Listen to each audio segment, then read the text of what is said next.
Hey everyone, this is Joel over at ImportSauce.com, and today I'm going to walk you through front brakes on a P1 Volvo S40, V50, C30, C70. This is going to include the pads and the rotor removal and replacement.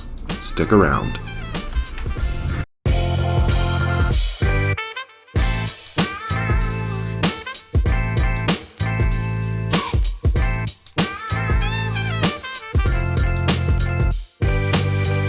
So starting off, let's go ahead and take a look at the parts list. If you're only doing the pads, we can see that there are three major groupings of the different pad options you will have. These will relate to the size of the rotor that you have up front. Typically, non-T5 engines are going to have the 278, or referred to as the 280 millimeter rotors, and then you will see the accompanying pad number there.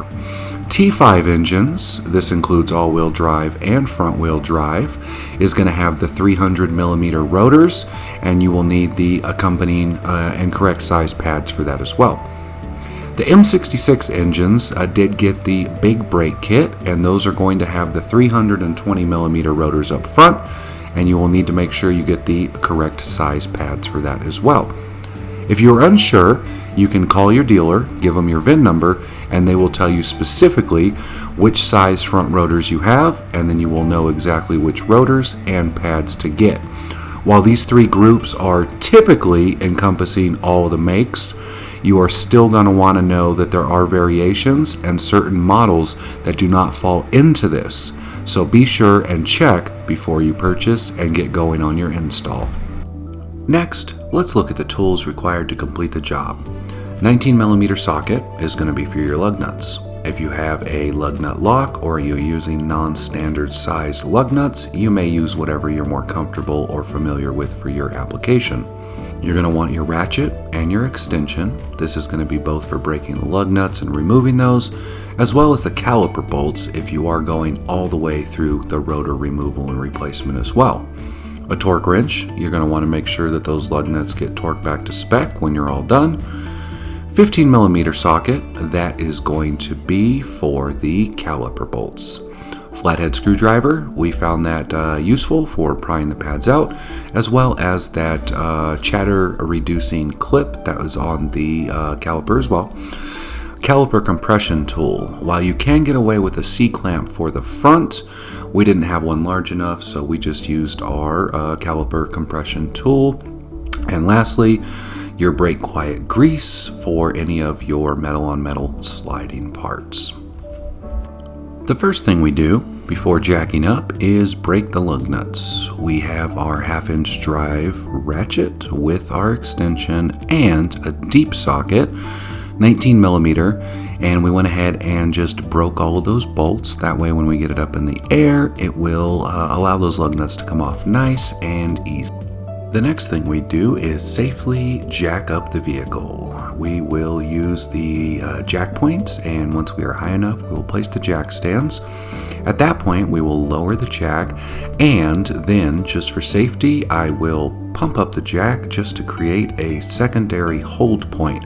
The jack stand's doing all the work. The jack is just there merely as an extra or a fail-safe.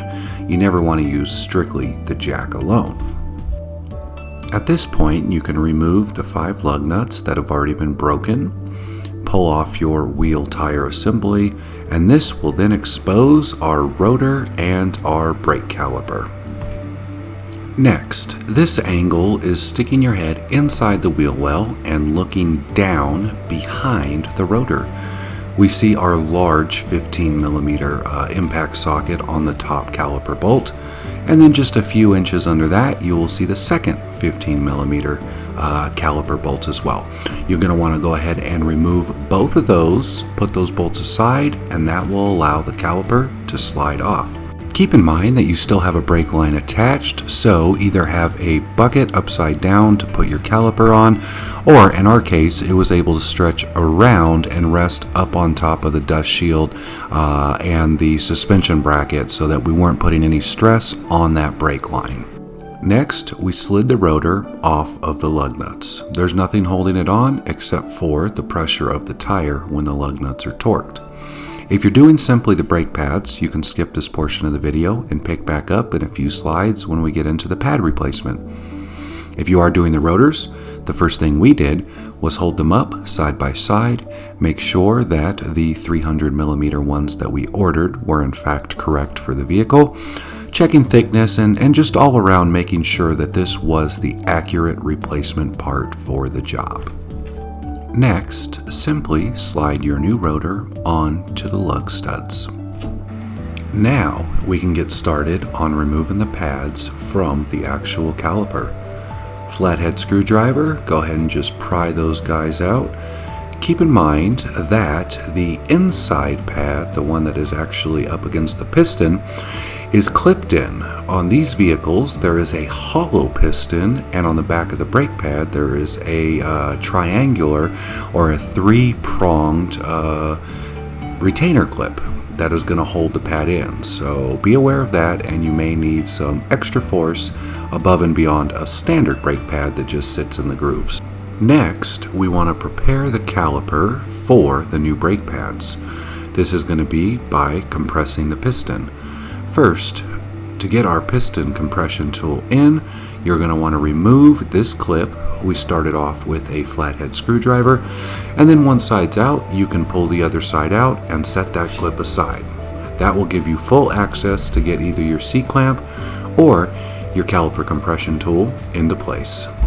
We initially tried a C-clamp for our compression, but the C-clamps we had were not large enough to get around the outside of the caliper.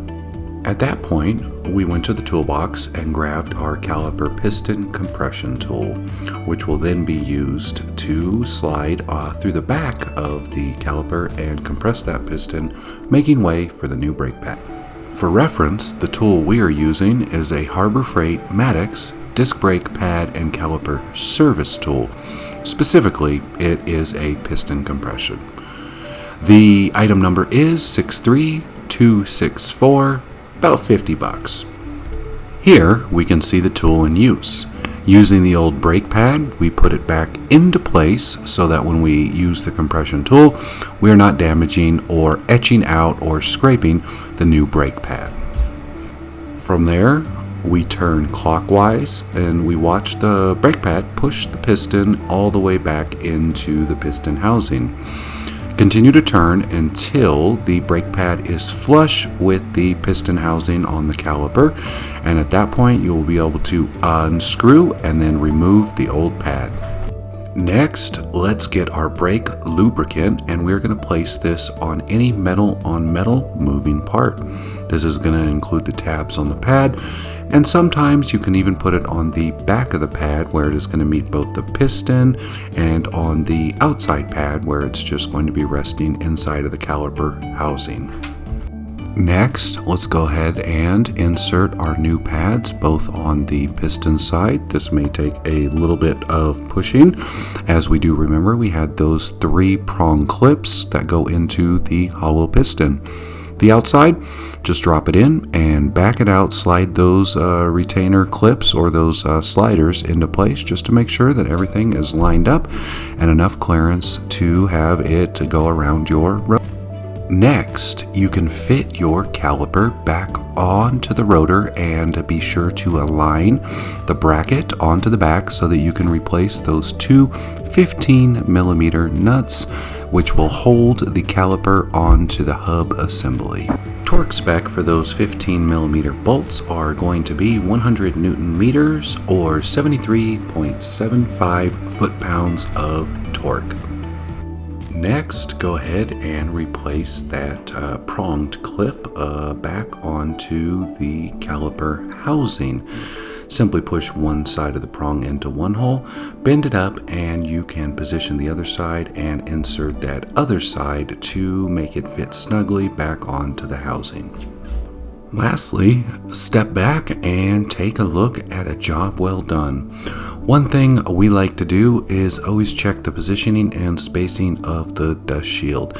Sometimes during the process it can get bent or out of whack, and if you are experiencing a grinding or squealing, it could just simply be that the dust shield is bent and rubbing 100% of the time against your rotor. Next, Let's get your wheel back on, put your 19mm lug nuts, and you can go ahead and get those as tight as you can while it's still in the air. Once you put it back on the ground, you are going to want to go with the appropriate torque spec for the lug nuts. This is going to be 110 Newton meters or 81 foot-pounds.